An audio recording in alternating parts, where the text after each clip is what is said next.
Ridha ilah wa syafaati sayyidina Rasulillah Muhammad sallallahu alaihi wasallam wa mu'alif hadal kitab Syajaluddin al-Mahali Syajaluddin as-Suyuti jami' masyayikhina Al-Fatihah. A'udzubillahi minasyaitonir rajim. Bismillahirrahmanirrahim. Alhamdulillahirabbil alamin arrahmanir rahim maliki yaumiddin. Iyyaka na'budu wa iyyaka nasta'in ihdinas siratal mustaqim siratal ladzina an'amta 'alaihim ghairil maghdubi 'alaihim waladdallin. Rabbi firli wali walidayya amin. Bismillahirrahmanirrahim. Sampai 177 ayat 177. Bismillahirrahmanirrahim. Innal ladzina ishtarawul kufra bil imani la yadurrullaha syai'aw wa lahum 'adzabun alim. Innal ladzina sak temene wong akeh istarau kang padha tuku sapa alladzina al kufra ing kekafiran tuku bil imani kelawan iman. Ai akhadhuhu tegese ngalap sapa alladzina ing kufur badalahu hale dadi gantine iman. Layadu iku layaduru ora bahayani sapa alladzina Allah ing Gusti Allah bi kufrihim sebab kekafirane alladzina syai'an ing suwiji-wiji walahum lan iku tetep keduwe alladzina adzabun utawi adab alimun kang larakaken muklimun tegese kang larakaken. Allah dawuh, sesungguhnya orang-orang yang mereka mengorbankan keimanan mereka demi mendapatkan kekafiran. Jadi mereka membeli kekafiran dengan menjual keimanan. Jadi yang mereka lepaskan adalah keimanan, yang mereka dapatkan adalah kekafiran. Atau dalam bahasa agama menjadi murtad. Orang yang murtad, mereka keluar dari agama Islam, itu tidak akan membahayakan Allah sama sekali. Karena Allah tidak butuh mereka, justru mereka yang butuh kepada Allah. Kemudian walahum adzabun alim, mereka akan mendapatkan azab yang sangat menyakitkan. Wala yahsabanna, lan ojo nyono temenan bilyai kelawan den waca ya wa ta'ilan kelawan den waca ta. Jadi qiraah sab'ah ada yang membaca wala yahsabannal ladzina, ada yang membaca wala tahsabannal ladzina. Wala yahsabanna lan ojo nyono temenan sapa alladzina wong akeh kafaru kang padha kafir sapa alladzina. Innama ing sak temene innama numli ing angin pestine nyerantekaken sapa kita. Imla'ana tegese ing oleh nyerantekake kita lahum marang alladzina bitatwilil a'mari kelawan oleh ndawakake pira-pira umur wa takhirihim lan den akhirakene alladzina kafaru iku khairun luweh bagus li anfusihim marang pira-pira awak dhewene alladzina wa anna lan sak temene anna wa ma'mulataha wa ma'mulaha lan makmul lorone anna iku sadat.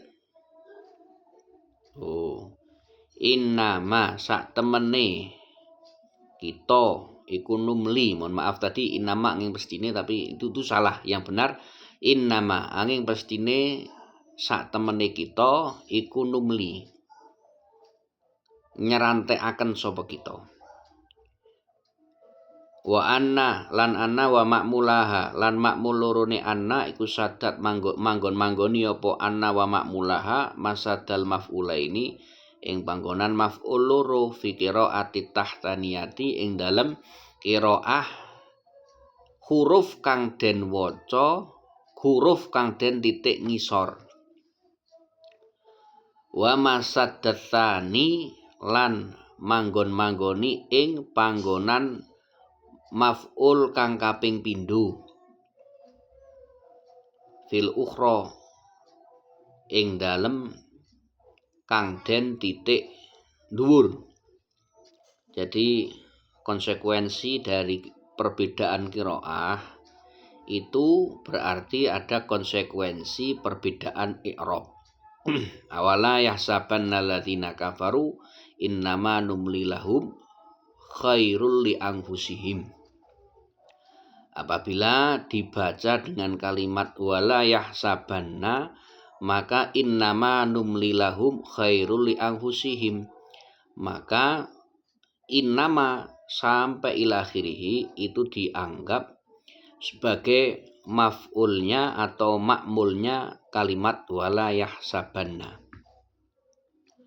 Dan apabila dibaca wala tahsabanna maka ma'mul yang pertama dari kalimat wala tahsabanna adalah kalimat alladzina kafaru.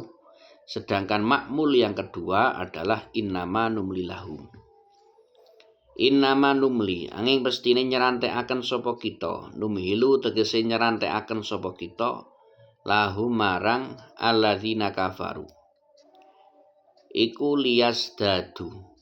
Innama numli angin pestine nyerantekaken sapa kita lahum marang alladzina kafaru lias dadu supaya tambah sapa alladzina kafaru apane itsman dosane bikasratil ma'asi kelawan akeh pira-pira maksiat walahum lan iku tetep keduwe alladzina kafaru azabun utawi azab muhinun kang nginokake lu ihanatin kang duweni sifat ino fil akhirati ing dalam akhirat. Jangan engkau menyangka bahwa orang kafir kita mengakhirkan untuk memberikan azab kepada mereka. Jangan engkau menyangka bahwa orang kafir karena Allah memberikan umur panjang kepada mereka. Jangan engkau menyangka bahwa orang kafir karena Allah memberikan rezeki yang banyak, diberikan kekayaan oleh Allah, diberikan kecerdasan, diberikan kesuksesan, diberikan kekuasaan dan sebagainya. Karena kita melihat nih, banyak orang-orang non-muslim, bahkan mereka tidak cuma non-muslim, bahkan mereka memusuhi Islam. Mereka itu kok malah diberikan oleh Allah kekayaan. Mereka diberikan kekuasaan dengan kekuatan militer yang luar biasa, superpower dan sebagainya. Kita melihat di sekeliling kita orang non-muslim justru seakan-akan merekalah yang menguasai perdagangan. Merekalah yang menguasai ekonomi. Banyak jutawan-jutawan dari kalangan non-muslim itu banyak sekali. Itu jangan sampai kita menganggap bahwa Allah itu nyerantekake itu justru menjadi lebih baik. Tidak menjadi lebih baik. Justru Allah itu memberikan kenikmatan kepada mereka itu sebagai istidraj. Istidraj itu adalah sebuah istilah di mana Allah memberikan kenikmatan, keistimewaan kepada orang-orang non-muslim. Atau orang-orang muslim yang fasik Allah berikan kenikmatan, berikan keistimewaan, tapi tujuannya tidak untuk memuliakan, tidak untuk memberikan semacam penghargaan, tidak. Tetapi Allah memberikan keistimewaan itu agar supaya Allah lebih memberikan lebih memberikan kesiksaan yang lebih. Beri contoh di sini, liyazdadu itsman. Allah memberikan istidraj kepada mereka. Itu alasannya liyazdadu itsman, agar supaya mereka bertambah dosanya. Karena Allah menghendaki dengan ditambah umur mereka, ditambah kekayaan, ditambah kekuasaan mereka, mereka bertambah dosanya agar supaya besok di akhirat lahum adzabun muhin. Allah bisa menyiksa dengan siksaan yang luar biasa. Itu namanya istidraj. Jadi ini semacam kaidah. Orang itu kalau dia itu semakin kafir, semakin fasik, itu terkadang itu dia karirnya akan semakin naik. Dia semakin melakukan kemaksiatan, semakin dia melakukan kecurangan, semakin dia korupsi dan sebagainya, karirnya mungkin akan naik. Tetapi ingat, itu hanyalah merupakan proses.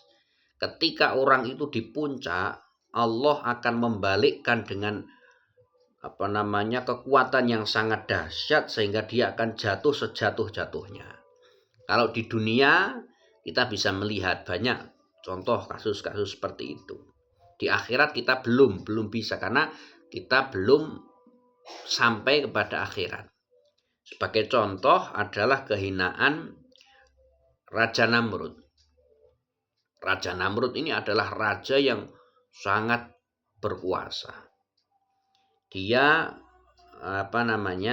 ingin membakar Nabi Ibrahim dengan kekuasaan, dengan dia mempunyai bala tentara yang sangat kuat dan sebagainya. Tetapi Raja Namrud dia mati hanya karena seekor nyamuk yang masuk ke dalam kupingnya, yang kemudian merusak jaringan otak, yang akhirnya dia mati karena dia sering sekali memukulkan benda tumpul kepada bagian kepalanya. Yang menurut satu riwayat, Raja Namrud ini saking mumete karena kemasukan nyamuk di kupingnya. Ini Raja Namrud memerintahkan kepada pelayannya untuk memukulkan gapyak. Gapyak dipukulkan ke kepalanya sehingga Raja Namrud mati. Karena saking mumete, kemudian pelayannya memukulkan gapyaknya kepada kepalanya Namrud. Jadi ini sangat hina. Satu contoh Raja Namrud yang disebut sebagai raja diraja pada saat itu matinya seperti itu. Nah, ini namanya istidraj. Dan banyak kasus-kasus orang, kadang dia naik, misalnya dia menjadi pejabat publik. Naik cepat banget. Karirnya naiknya cepat banget. Ternyata dia melakukan kecurangan. Mulus dia sampai atas. Nah, akhirnya dia terbongkar sindikat korupsi misalnya contoh. Kemudian langsung dia dihajar habis-habisan oleh netizen. Kemudian dia mendapatkan hukuman yang sangat berat dan sebagainya. Jadi itulah namanya istidraj. Ada kalanya di dunia, ada kalanya di akhirat. Nah, yang paling mengerikan adalah istidraj yang nanti akan dibalas oleh Allah besok di akhirat. Karena jika itu sudah di akhirat, maka tidak akan ada taubat lagi. Kalau di dunia dia masih bisa taubat. Korupsi kecekel, dia melakukan pelecehan, konangan kecekel, masih bisa taubat. Tapi apabila dia sampai mati tidak taubat, karena ora konangan, dia mulus saja di dalam kecurangannya. Nah, maka nanti repot. Dia tidak tobat, dia mati dalam keadaan masih dalam kecurangan, dalam keadaan masih di dalam kefasikan, kekafiran. Maka ini akan sangat berbahaya sekali karena di akhirat kelak tidak akan mungkin seseorang bisa bertaubat. Jadi begitu. Jadi mungkin kita pernah mengalami sebuah kesalahan. Sebuah kesalahan yang kemudian kesalahan kita itu kita sadari. Baik kita sadari karena kita memang sadar, atau karena memang ada kejadian yang kemudian orang lain itu mengingatkan kepada kita, atau kejadian itu fatal sehingga kita mengalami kerugian yang sangat banyak gara-gara satu kesalahan kita yang dianggap sebagai maksiat. Nah, itu kita harus syukur karena kemaksiatan itu terbuka, artinya dibuka oleh Allah sebelum kita wafat, yang menjadikan kita bisa bertobat. Maka ada hikam, makolahnya Ibnu Athaillah As-Sakandari di dalam kitab Hikam, maksiyatun aurathat dzullan wangkisaron khairun min ta'atin aurathat aizan wastikbaron. Maksiat atau sebuah kesalahan yang menjadikan dzullan wangkisaron, kita merasa hina, kita merasa bersalah dengan satu kesalahan itu lebih baik daripada sebuah ketaatan, daripada sebuah pencapaian prestasi yang menjadikan seseorang itu adalah aizan wastikbaron, merasa jumawa, merasa sombong, merasa dirinya yang paling. Nah, ini bahaya. Maka sebuah kesalahan itu akan menjadikan kita mengevaluasi. Jadi evaluasi, introspeksi untuk menjadi yang lebih baik itu ternyata lebih baik daripada sebuah prestasi yang menjadikan kita itu bangga diri, jumawa, menjadikan kita berpuas dengan pencapaian tersebut, merasa puas dengan pencapaian tersebut. Wa makana Allahu makana ora ana sapa Allahu Gusti Allah iku liyadzara kok ninggal sapa Allah liyatruka kok ninggal sapa Allah al mukminina ing pira-pira wong mukmin alama ing atase perkara antum kang utawi sira kabeh ayuhan nasu eling-eling pira-pira menungsa iku alaihi ing atase ma min ikhtilatil mukhlisi saking campure wong kang ikhlas bighairihi kelawan liyane mukhlis hatta yamiza sehingga bedakaken sapa Allah bitahfifi kelawan den waca enteng wa tasdidi lan den waca tasdid yafsilu tegese bedakaken sapa Allah al khabitha ing wong kang ala al munafiqa tegese wong munafik minat thayyibi saking perkara minat thayyibi saking wong kang apik al mukmini tegese mukmin bitakalifi kelawan pira-pira taklif asyaqati kang abot al mubayyinati kang jelasaken lidzalika marang mengkono al khabith minat thayyib wa fu'ila lan den agawe den lakoni apa zalika mengkono maka Allah liyadzara yauma uhudin ing dalam dina Uhud. Artinya Allah Subhanahu wa ta'ala akan memilih hamba-hambanya dengan cara Allah akan memberikan cobaan kepada mereka. Allah memberikan taklif, beban. Allah memberikan tugas-tugas kepada mereka, beban-beban yang berat. Yang mana tujuannya adalah hatta yamizal khabitha minat thayyib.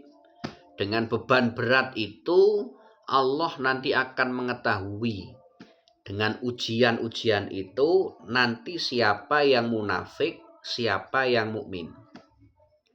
Siapa yang menjadi mukmin sejati, siapa yang menjadi mukmin yang hanya kulitnya saja. Mana yang menjadi mukmin yang betul-betul dia itu taat kepada Allah zahiran wa batinan, mana yang hanya sekedar mukmin zahiran saja tapi batinnya tidak.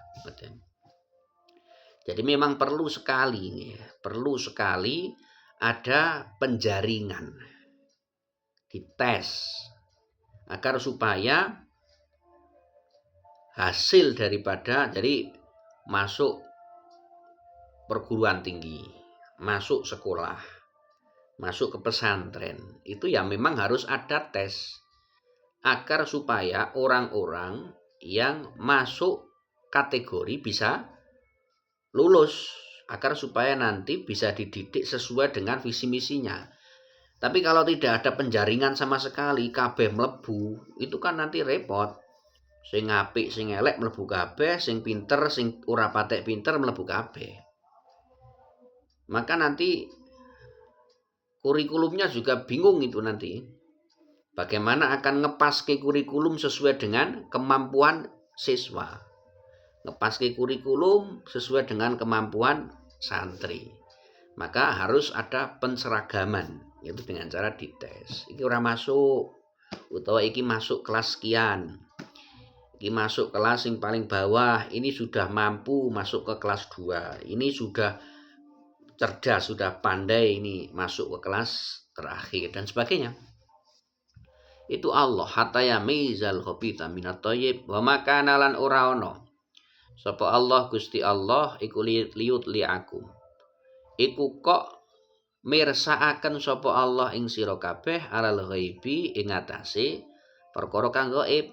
Fata'rifu mongko dadi weruh sapa sira kabeh al munafiqa ing munafik min ghairihi saking liyane munafik qablat tamyizi ing dalem sadurunge bedakaken. Artinya sejatinya Allah sudah tahu, sejatinya Allah itu sudah paham siapa yang munafik, siapa yang mukmin.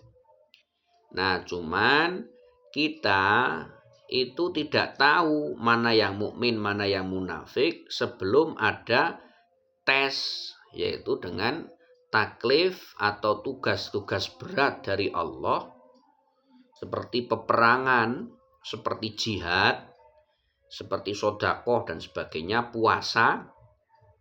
Itu orang mukmin mereka akan menjalankan apapun yang Allah perintah.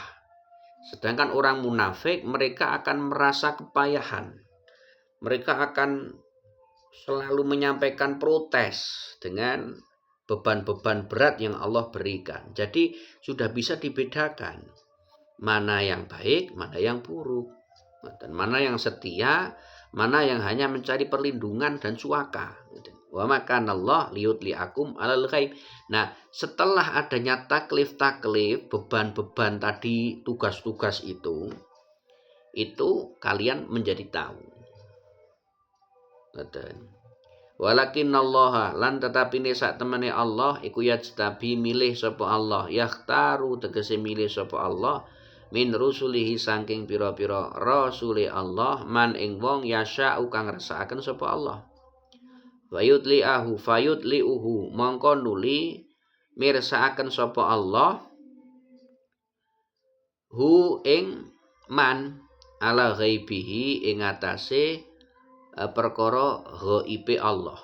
Kama atla'a kaya dene oleh paring pangertosan sapa Allah an-nabiyya ing Kanjeng Nabi ala halil munafiqina ing atase tingkahe pira-pira wong munafik. Tetapi Allah juga terkadang pakai sigot mudhore. Mudhore itu yajtabi. Yajtabi itu fi'il mudhore. Itu diartikan terkadang, bukan pasti. Nek pasti itu pakai sigotnya madi. Nah, walakinnallaha yajtabi, terkadang Allah memberitahu kepada rasul-rasulnya Allah terhadap sesuatu yang gaib, karena rasul adalah kekasih Allah dan diberikan keistimewaan yang bisa melihat atau mengetahui barang yang gaib. Maka barang yang mengetahui barang yang gaib binisbat kepada rasul disebut mukjizat. Binisbat kepada orang soleh walinya Allah disebut karomah. Binisbah kepada orang mukmin biasa yang bukan wali maka disebut maunah. binisbat kepada orang fasik atau orang kafir disebut istidraj. Jadi barangnya sama, keistimewaannya sama, tetapi apabila yang menerima keistimewaan itu adalah nabi, rasul, maka disebut mukjizat. Jika yang menerima adalah orang soleh, walinya Allah, disebut karomah. Jika yang menerima adalah orang mukmin biasa seperti kita, maka disebut maunah. Jika yang menerima itu adalah orang fasik, ahli maksiat, atau non-muslim, orang kafir, maka disebut istidraj. Contoh adalah masalah mengetahui sesuatu yang gaib. Gaib itu tidak bisa dilacak secara rasio, tidak bisa dilacak, tidak bisa diketahui. Nah, itu Allah memberikan ilmu atau memberikan pengetahuan itu kepada nabinya. Banyak ceritanya, banyak sekali. Contoh Nabi Muhammad. Nabi Muhammad mengetahui kemunafikan salah satu sahabat yang disebut dengan yang bernama Abdullah bin Ubay bin Salul. Ini adalah kepala orang munafik. Ketok apik ning ngarepe Kanjeng Nabi, jebul kuwi kafir. Jebul kepalanya orang munafik, pimpinan orang munafik yang ingin membunuh Nabi Muhammad dengan cara mereka masuk di komunitas muslim, dimasuk di komunitas sahabat. Jadi musuh dalam selimut. Atau ada cerita di hadis Bukhari bahwa Rasulullah Shallallahu Alaihi Wasallam ngutus sahabat Ali bin Abi Thalib, diutus agar supaya Ali bin Abi Thalib ini mencari seorang wanita di daerah ini. Wanita tersebut dia menyimpan surat dari salah satu sahabat yang bernama Hatib bin Abi Balta'ah. Di mana surat ini yang dikirim oleh Hatib bin Abi Balta'ah dikirim ke Mekah. Yang mengirim adalah seorang wanita. Dia naik unta. Kemudian Rasulullah memerintah kepada Sayyidina Ali agar dicegat di sebuah daerah. Kemudian Sayyidina Ali berangkat di daerah tersebut. Wanita itu mengelak bahwa tidak membawa surat dan tidak tahu menahu tentang surat itu. Nah, akhirnya Sayyidina Ali karena sangat percaya dengan dawuhnya Nabi Muhammad bahwa perempuan tersebut itu adalah perempuan yang menjadi mata-mata yang mengirim surat dari Hatib bin Abi Balta'ah ke kafir Quraisy di Mekah. Akhirnya Sayyidina Ali memberikan ultimatum. La tukhrijinna al-kitab au la tukhrijinnal kitab au ujarridanna thiyabak. Engkau mengeluarkan surat itu atau saya akan menelanjangi dirimu. Ngoten dawuh Sayyidina Ali. Au kama qol. Dan kemudian perempuan tersebut takut dengan ultimatumnya Sayyidina Ali dan betul mengeluarkan surat dari rambutnya, gelung rambutnya. Jadi dicari di mana-mana tidak ketemu, dicari di perbekalannya tidak ada, bahkan di selip baju tidak ada. Ternyata di rambut yang digelung di situ diambil. Nah, itu salah satu contoh bahwa Rasulullah mengetahui Rasulullah terkadang mengetahui perkara yang gaib. Karena Allah ngersaaken untuk memberikan informasi itu kepada Rasulullah. Wala yahsabanna. Dan hal ini juga kadang terjadi pada seorang wali. Sekarang terjadi pada seorang wali, dia bisa mengetahui masa depan. Seperti yang disebutkan oleh Imam Al-Munawi di dalam kitab Faidul Qadir. Syarahnya kitab hadis Al-Jami'us Shaghir karangan Imam As-Suyuti. Di sana disebutkan bahwa Syekh Abdul Qadir Al-Jilani beliau punya murid, di mana murid ini dikasyaf oleh Syekh Abdul Qadir. Dikasyaf itu dilihat oleh Syekh Abdul Qadir. Ternyata Syekh Abdul Qadir bisa menerawang terhadap Lauhul Mahfud. Lauhul Mahfud itu gudang takdir.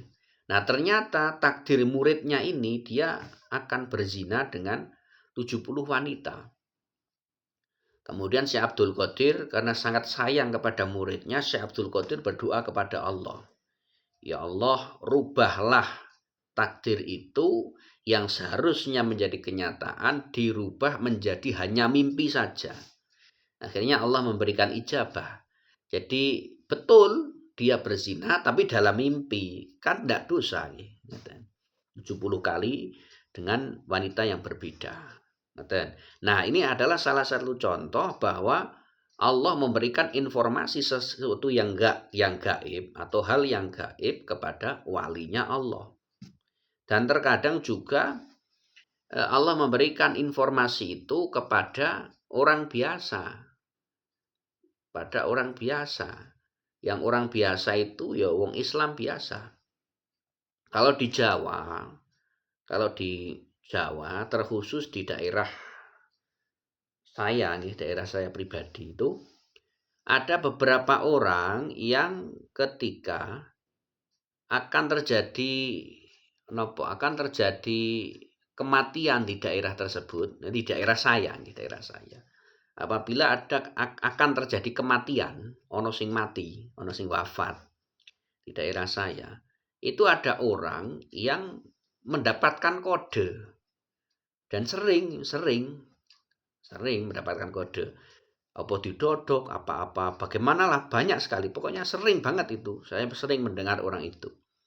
Nah, ternyata betul. Tidak lama kemudian, bisa 1 hari atau 2 hari, ternyata ada orang yang wafat. Nah, ini adalah salah satu contoh bahwa Allah memberikan informasi kabar gaib itu kepada orang tersebut, orang biasa itu. Kemudian juga terkadang Allah memberikan kabar gaib itu kepada orang fasik atau non-muslim, yaitu dukun-dukun itu. Dukun-dukun kata niku. Itu istidraj namanya. Wala yahsabanna. Lan ojo nyono temenan. Bil ya'i kelawan den waca ya wa ta'ilan den waca ta. Jadi ada qiraah sab'ah yang membaca wala yahsabanna. Ada qiraah sab'ah yang membaca wala tahsabanna. Sapa alladzina wong akeh. Yabkhuluna kang padha bakhil sapa alladzina. Bima kelawan perkara atahum kang paring ing alladzina sapa Allah Gusti Allah.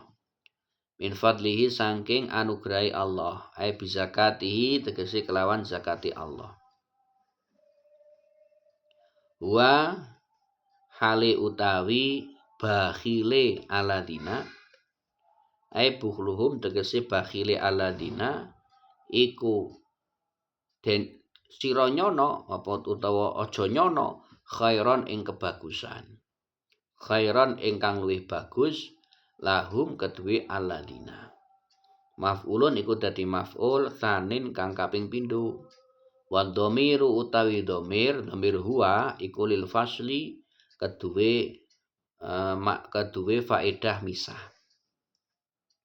Wal awalu utawi maf'ul kang awal iku bukhluhum, kalimat bukhluhum muqaddaron haliden kira-kirano qoblal mausuli ing dalem sadurunge isim mausul alal fauqaniyati ing atase qiraah kang maca titik dhuwur wa qoblad dhamiri lan ing dalem sadurunge dhamir den kira-kirano sadurunge dhamir alat tahtaniyati ing atase qiraah kang maca titik ngisor.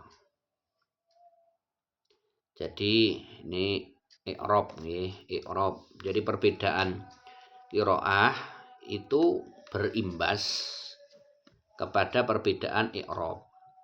Jadi ada yang membaca wala yahsabannalladzina yabkhuluna bima atahumullah. Ada yang membaca wala tahsabannalladzina yabkhuluna bima atahumullah. Jadi qiraah yang membaca wala yahsabanna. Ini ada kalimat yang dibuang, yang dikira-kira no, yaitu kalimat bukhluhum. Jadi wala yahsabanna bukhlal ladzina yabkhuluna bima atahumullahu min fadlihi huwa khairal lahum. Kalau qiraah yang membaca dengan dibaca tak, jadi wala tahsa. Tadi kan walayah. Nah sekarang wala tahsabannalladzina yabkhuluna bima atahumullahu min fadlihi huwa bukhlahum khairal lahum. Min fadlihi bukhlahu huwa khairal lahum. Karena kalimat bukhlahum dikira-kira no ing dalam sebelum kalimat huwa. Bal huwa balik utawi bukhluhum iku syarrun luweh ala lahum kedue aladina. Sayutawa kuna bakal den kalungaken sapa aladina maing perkara bakhilu kang padha bakhil sapa aladina bihi kelawan fadlihi ai bizakatihi kegese kelawan zakate Gusti Allah.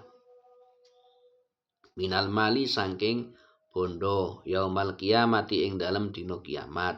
Bi ayat ala kelawan yen to ndadekaken sapa Allah hayatan ing ula fi unukihi ing dalem gulune wong tanhasuhu hale nyakoti apa hayat ing wong.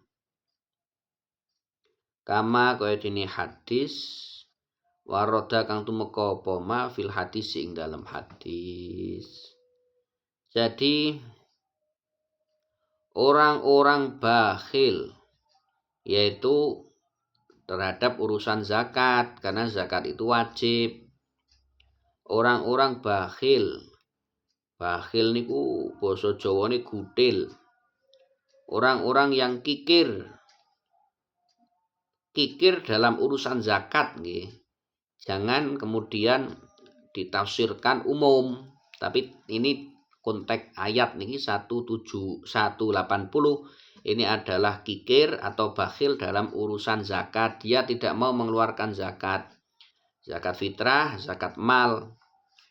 Dia bakhil tidak mau mengeluarkan zakat, itu besok siksaannya adalah bi'ayyuj ala hayatan fi unuki. Allah akan menyiksanya dengan cara diberikan ular, diciptakan ular sing melilit dirinya, yang melilit pada lehernya, sehingga dia dicakoti kali ular, digigit oleh ular tersebut dan seterusnya dan terus. Dia digigit terus besok di hari kiamat, besok di akhirat. Jadi itulah siksaan orang yang tidak mau memberikan zakat. Dan tidak boleh kemudian kita berdalih dengan ayat wala yahsabannalladzina yabkhuluna bima atahullahu min fadlihi wa khairal lahum bal huwa syarrul lahum sayutawaquna ma bakhilu bihi yaumal qiyamah. Ini tidak boleh kemudian diterapkan atau disampaikan atas nama sedekah. Tidak boleh karena konteksnya beda. Sedekah itu kan sunnah.